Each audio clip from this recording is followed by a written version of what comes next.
It is Saturday, and the workers' retreat starts on Tuesday. We've had an issue here on this steep hill. This doesn't look steep in the video, I'm sure, but those of you who've been here know how steep this is.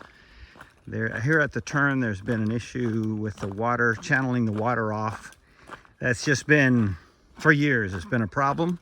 And we wanted to concrete and trench it. And one of our men, Walter, today with a couple of the young people, worked all morning. And we just finished. It's 3:30 in the afternoon. And it is now set up, it's just drying. It's drying, and Lord willing, in a couple of days, when it's good and hard, we can drive over it.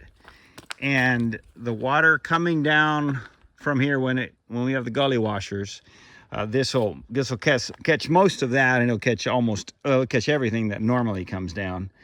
And it's going to be it's easy to clean with a hoe, and it'll solve our problems. So they did a great job, and I'm grateful to the guys for their work this morning.